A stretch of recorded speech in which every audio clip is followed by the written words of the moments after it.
ازيكم يا حبايبي؟ عاملين ايه؟ كل سنه وحضراتكم طيبين وجمعه مباركه عليكم ان شاء الله.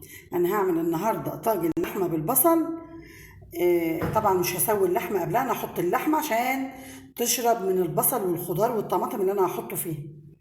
انا رشيت شويه بصل كده قبل ما ابدا الفيديو معاكم، وقطعت البصل معايا حلقات زي دي، ومعايا الفلفل والطماطم، ومعايا كمان قطعت بطاطسيتين كبار عشان احط في الوسط بطاطس، ومعايا كيلو من اللحمه مقطعاه شرايح، ومعايا بهاراتي كمون وكزبره فلفل اسمر وواحده مرق دجاج، وحطيت بهار مشكل بتاع اللحمه، معايا ملح، والملح حسب الرغبه.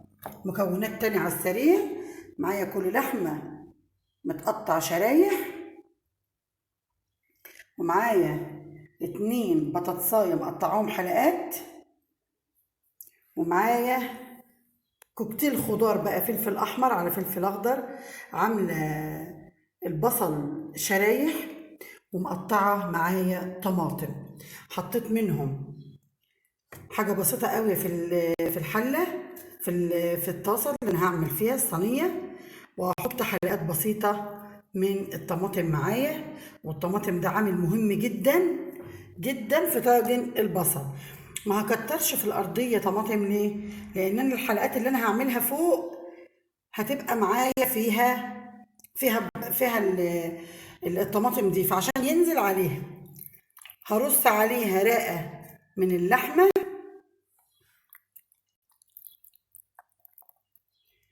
انا عاملاها حلقات زي ما انتم شايفينها كده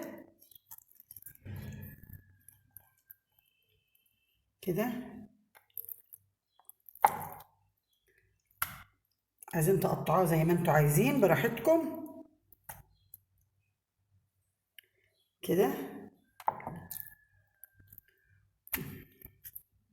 كده. عملت معاكم اهو، ده الرقه الاولى. طيب هنعمل ايه بقى في الرقه الاولى دي؟ هنجيب معايا شويه ملح وشويه من البهار المشكل معايا بالطريقه دي. هنزل تاني عليها جوانح دي من البصل، عشان هو اصلا العامل الرئيسي معانا في الشغل بتاعي هو البصل. واحط شويه من الفلفل، مع ان احنا يعني ايه، عندي مش رغابين فلفل خالص. هحط طماطم،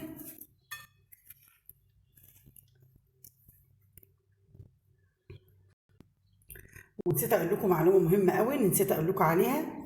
اللي حابب يضيف في الصينيه دي توم باودر وبصل باودر وبابريكا يعمل. الاكل يا جماعه حسب الرغبه. انا بعد ما حطيت الشرايح دي هضيف طرنشات البطاطس معايا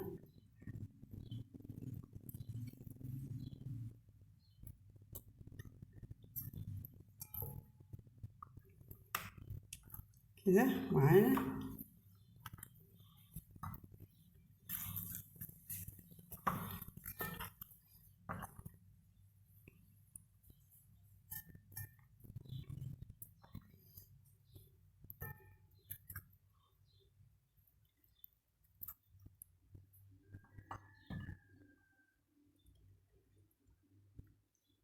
كده انا عملت رقه خضار مشكل، طماطم على بصل على شرايح فلفل، وحطيت بهارها، ورجعت عملت رصيت اللحمه، وبعدين حطيت عليها رقه من البصل والطماطم، وحطيت البهارات اللي انا عايزاها، ورجعت حطيت عليها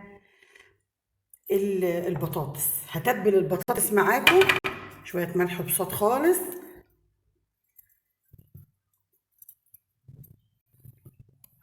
وشويه بهار. هحط عليها شرايح طماطم،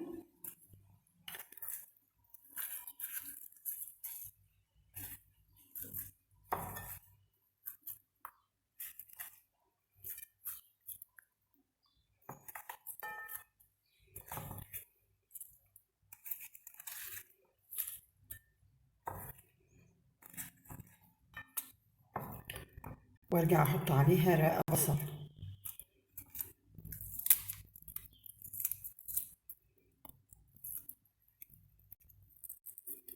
البصل الجوانح اللي معايا دي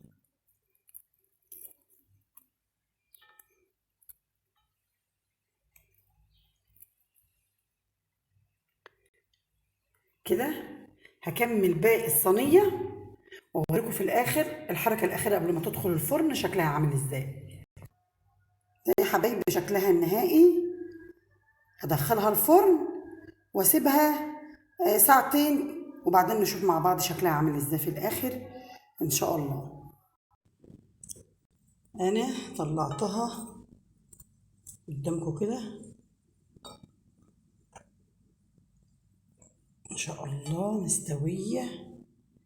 مستوية سوا، يعني ما شاء الله تبارك الرحمن.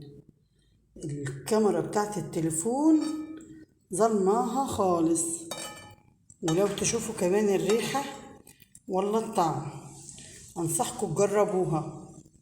انا هشوف. استوت ما شاء الله.